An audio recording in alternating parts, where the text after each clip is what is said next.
Doctor ortho Ayurvedic oil and capsule, अब दर्द भी घुटने टेकेगा। खटीमा में सीएम धामी ने किया जी राम जी लाइब्रेरी का भव्य शुभारंभ। कहा युवाओं के सपनों को दिशा देने वाला केंद्र बनेगा।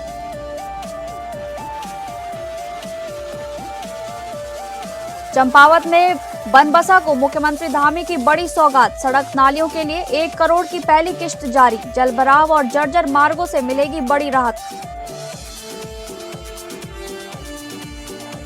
नशामुक्त चंपावत की नई पहल। युवाओं को नशे से दूर रखने के लिए प्रशासन की पहल। महिला कीर्तन मंडली को डीएम ने भेंट की संस्कृति संवर्धन किट। भजन कीर्तन से जागेगी नई चेतना।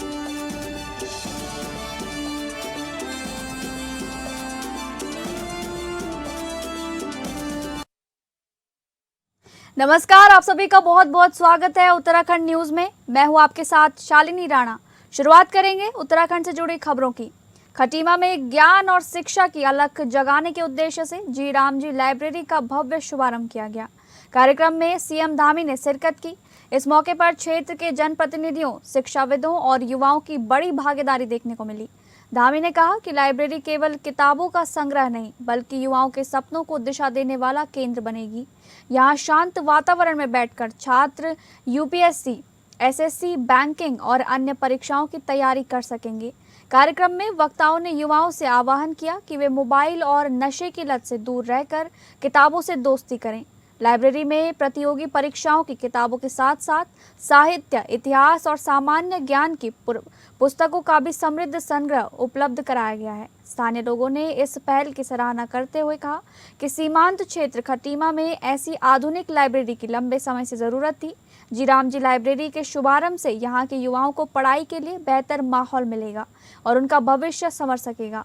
कुल मिलाकर ये पहल खटीमा में शिक्षा के प्रसार और जागरूकता की दिशा में एक बड़ा कदम साबित होगी।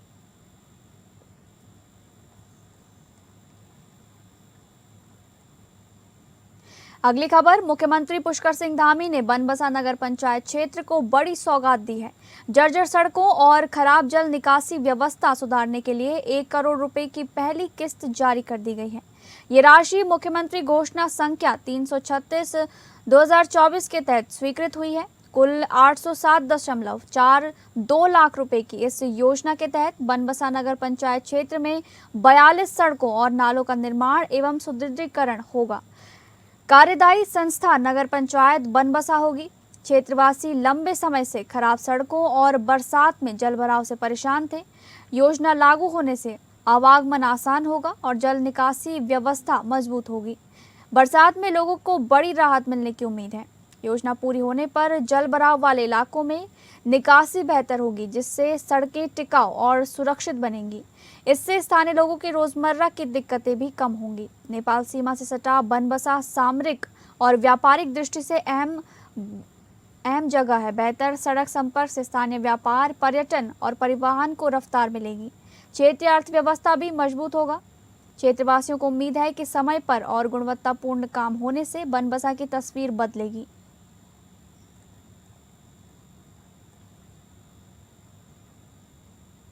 अगली खबर का रुख करेंगे। वरिष्ठ पुलिस अधीक्षक चंद्रशेखर घोड़के के निर्देशन में रानीखेत नगर में पहली बार रोडवेज बसों के संचालन के लिए 1 वे ट्रैफिक व्यवस्था लागू की गई है। पर्यटन सीजन में कानून व्यवस्था और यातायात को सुचारू रखने के लिए ये कदम उठाया गया है।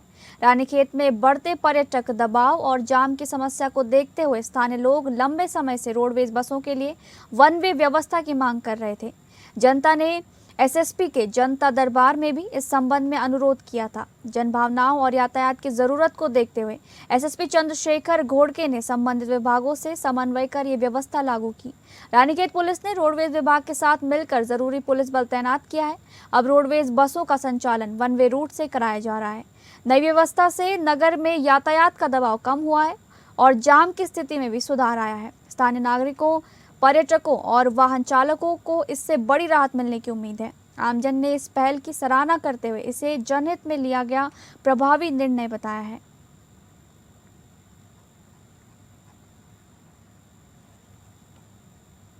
खटोली पहुंचे डीएम मनीष कुमार। आधी रात तक चौपाल लगी, जिसमें मौके पर समस्याओं का निस्तारण, मुख्यमंत्री के सुशासन और अंतिम छोर तक प्रशासन पहुंचाने के संकल्प को साकार किया गया। चंपावत के जिलाधिकारी मनीष कुमार पहली बार दूरस्थ ग्राम सभा खटोली पहुंचे, जहां देर रात तक चली रात्रि चौपाल में ग्रामीणों की समस्याएं सुनी गईं और कई मामलों के मौके पर ही समाधान के निर्देश दिए गए। जिला मुख्यालय से करीब 55 किलोमीटर दूर दुर्गम खटोली में पहुंचने वाले वो चंपावत के पहले जिलाधिकारी बने। रात्रि चौपाल में पचनई, तल्ली खटोली, मल्ली खटोली और वैला समेत कई गांवों के ग्रामीण पहुंचे और बिजली, पानी, सड़क, आवास, शौचालय, सिंचाई, मोबाइल नेटवर्क, शिक्षा, स्वास्थ्य और पेंशन से जुड़ी समस्याएं जिलाधिकारी के सामने रखीं। डीएम ने सभी शिकायतों को गंभीरता से सुनते हुए संबंधित विभागों को समयबद्ध समाधान के निर्देश दिए। चलथी क्षेत्र से आने वाली जर्जर विद्युत लाइन और बार बार बिजली बाधित होने की शिकायत पर डीएम ने विद्युत विभाग को लाइन परिवर्तन और मरम्मत कार्य जल्द पूरा करने के निर्देश दिए। सरस्वती इंटर कॉलेज आनंदपुरी खटोली में विज्ञान प्रयोगशाला हेतु अतिरिक्त कक्षों की मांग पर शिक्षा विभाग को प्रस्ताव तैयार कर जल्द भेजने के आदेश दिए। दीवानी मोड़ क्षेत्र में हैंडपंप लगाने की मांग पर जल संस्थान को प्राथमिकता के आधार पर हैंडपंप स्थापित करने और गांवों की पेयजल समस्या के स्थायी समाधान की कार्य योजना तैयार करने को कहा गया। ग्रामीणों ने नेटवर्क शैडो क्षेत्र होने से जीराम जी योजना में मास्टर रोल की दिक्कत बताई, जिस पर प्रशासन ने विशेष छूट लेकर समाधान निकालने के निर्देश दिए। एक पीड़ित महिला ने 14 वर्ष पूर्व लापता पति के मामले में बच्चों की शिक्षा और भरण पोषण के लिए मदद मांगी। जिलाधिकारी ने मामले को गंभीरता से लेते हुए उप जिलाधिकारी को तत्काल कार्रवाई के निर्देश दिए। मल्ली खटोली निवासी बचपन से दिव्यांग सुमन की स्थिति पर डीएम ने स्वास्थ्य विभाग को समुचित उपचार और चिकित्सीय सहायता देने के निर्देश दिए। प्रशासन केवल कार्यालयों तक नहीं सीमित नहीं रहेगा, बल्कि अंतिम छोर पर बैठे व्यक्ति तक पहुंचकर उसकी समस्या का समाधान करेगा। कुल मिलाकर खटोली की रात्रि चौपाल ग्रामीणों के लिए उम्मीद की नई किरण बनकर सामने आई, जहां समस्याएं सिर्फ सुनी नहीं गई, बल्कि समाधान की दिशा में मौके पर कार्रवाई भी शुरू हुई।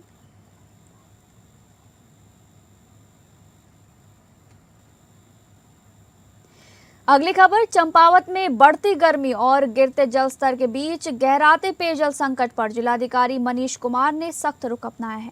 डीएम के निर्देश पर जल संस्थान ने खराब हैंडपंपों की मरम्मत कराई और नई रोस्टरिंग व्यवस्था लागू की।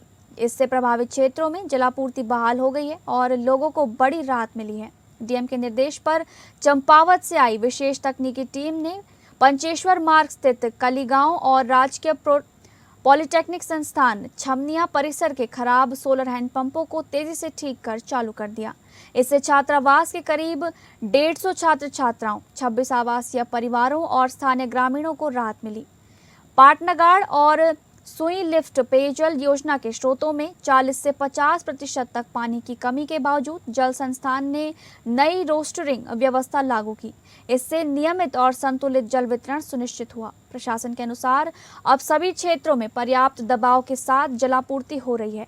पंचेश्वर मार्ग के सैरीगैर मोहल्ले में मुख्य हैंडपंप खराब होने से लोग परेशान थे। डीएम के संज्ञान लेने पर विभागीय टीम ने मौके पर पहुंचकर मुख्य सड़क के पास स्थित हैंडपंप की मरम्मत कर उसे चालू कर दिया। मरम्मत होने तक प्रभावित परिवारों को टैंकरों से स्वच्छ पेयजल उपलब्ध कराया गया ताकि पानी की किल्लत न हो। जल संस्थान लोहाघाट के सहायक अभियंता पवन बिष्ट ने बताया कि डीएम के निर्देशों के तहत विभाग लगातार पेयजल व्यवस्था की निगरानी कर रहा है और हर समस्या का तत्काल समाधान किया जा रहा है। कुल मिलाकर गर्मी के बीच प्रशासन की त्वरित कार्रवाई से लोहाघाट में पेयजल संकट से जूझ रहे लोगों को बड़ी राहत मिली है।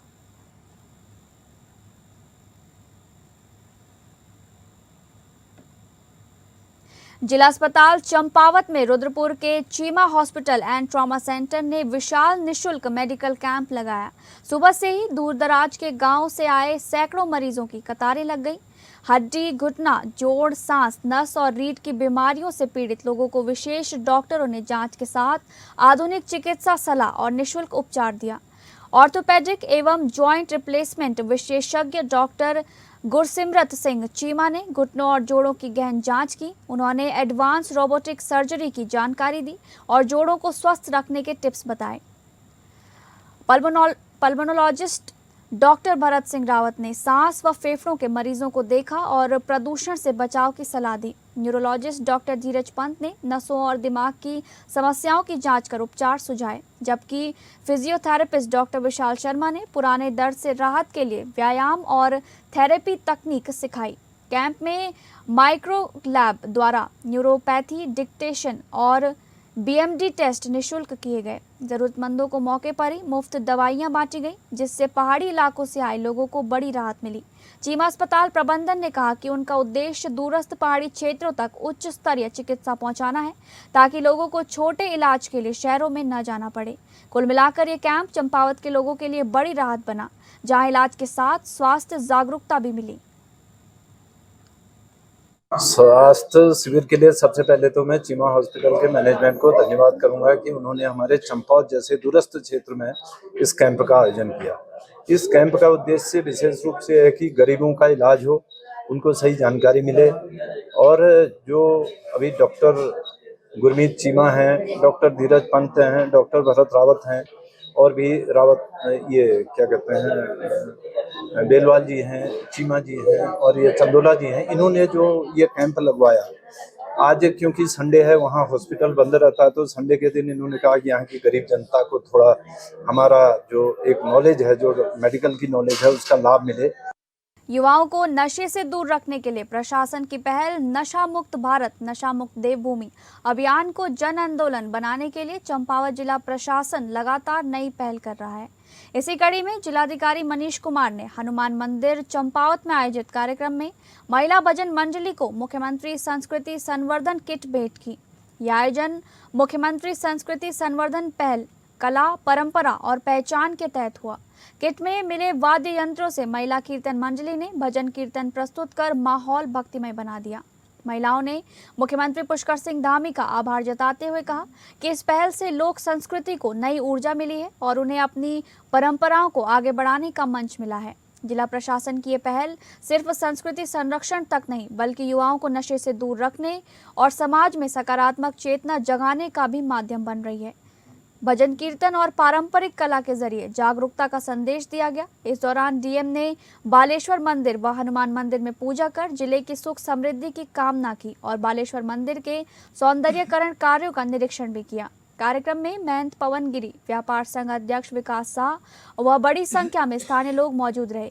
संस्कृति और समाज सुधार को जोड़ती ये पहल चंपावत में नशा मुक्ति अभियान को मजबूती दे रही है।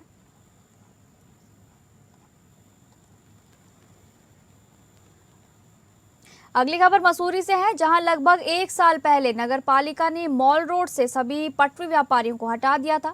इसके चलते करीब 130 पटरी व्यापारी बेरोजगार हो गए। अपने रोजगार को बहाल करने की मांग को लेकर ये व्यापारी पिछले 2 महीने से शहीद स्थल झूला घर पर धरना प्रदर्शन कर रहे हैं। व्यापारियों का आरोप है कि अब तक न तो सरकार, नगर पालिका का कोई अधिकारी और न ही शासन प्रशासन का कोई सक्षम अधिकारी उनकी सुध लेने पहुंचा है। इसी बीच बुधवार को पटरी व्यापारियों ने शहर के बुद्धिजीवियों के साथ बैठक की। बैठक में तय हुआ कि नगर पालिका परिषद मसूरी के अध्यक्ष को एक ज्ञापन सौंपा जाएगा। इसमें अनुरोध किया जाएगा कि शाम 4 बजे के बाद जब मॉल रोड पर वाहनों का आवागमन प्रतिबंधित रहता है, तब उन्हें पटरी लगाने की अनुमति दी जाए। व्यापारियों का कहना है कि इससे उनका रोजगार फिर से चल सकेगा और वे अपने परिवार का भरण पोषण कर पाएंगे। बैठक में पटरी व्यापारियों ने अपनी आपबीती सुनाते हुए बताया कि पिछले 1 साल से बेरोजगारी के कारण वे घर का किराया तक नहीं दे पा रहे हैं। बच्चों की स्कूल फीस भरना और घर चलाना बेहद मुश्किल हो गया है। यदि नगर पालिका उन्हें मॉल रोड पर शाम के समय पटरी लगाने की इजाजत देती है, तो उन्हें बड़ी राहत मिलेगी और वे फिर से जीवन यापन कर सकेंगे। पूर्व नगर पालिका अध्यक्ष मनमोहन सिंह मल ने कहा कि पटरी व्यापारियों को हटाने से पहले उनकी वैकल्पिक व्यवस्था की जानी चाहिए थी। मसूरी में कई सालों से वेंडिंग जोन की मांग उठ रही है, लेकिन शासन प्रशासन ने अब तक न तो जगह चिन्हित की है और न ही व्यापारियों के पुनर्वास की कोई व्यवस्था की है। उन्होंने कहा कि ये सभी लोग उत्तराखंड के मूल निवासी हैं और 1 साल से बेरोजगार हैं, इसलिए प्रशासन को इस पर गंभीरता से ध्यान देना चाहिए। सामाजिक कार्यकर्ता प्रदीप भंडारी ने कहा कि 11 महीने से बेरोजगार ये पटरी व्यापारी 2 महीने से धरने पर बैठे हैं, लेकिन नगर पालिका ने अब तक कोई समाधान नहीं निकाला। उन्होंने कहा कि ये बेहद दुखद है कि मसूरी के निवासी होने के बावजूद इन लोगों के पुनर्वास की कोई व्यवस्था नहीं हो पाई है। 1 साल हो गया लगभग ये माल रोड से उठा दिए। और रोजी रोटी का सवाल है। बहुत सारे परिवार ऐसे हैं जिनका कि साधन ही वही था पटरी में बैठ कर के कमाने का।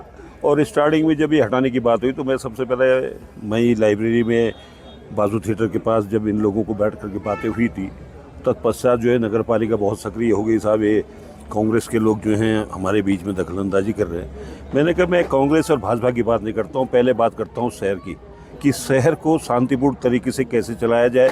जो एक व्यवस्था चल रही थी उस व्यवस्था को सुचारू रूप से कैसे चलाया जाए। देखिए, आज बहुत ही हम लोग व्यथित होकर के यहाँ पर आए हैं। हमें उम्मीद थी कि हमारे नगर पालिका अध्यक्ष और तमाम प्रशासन जो है एक समाधान निकाल लेगा। ये सब हमारे ही मसूरी शहर के लोग हैं, हमारे परिवार के बच्चे हैं सारे, और बहुत विपदा में हैं। 11 महीने से बेरोजगार हैं, 2 महीने से यहाँ बैठे हुए हैं। कितनी दिक्कतें होती हैं, किसी छोटे बच्चे हैं, किसी घर में बीमार है, बहुत पीड़ा है। हमें उम्मीद थी कि समाधान हो जाएगा, लेकिन बहुत लंबा हो गया है। तो जो आज मीटिंग हुई तमाम लोगों की, एक ही मांग यहाँ पे रखी गई है कि माननीय अध्यक्षा जी हमारे छोटी बहन हैं और हम सब ने उनको चुना है।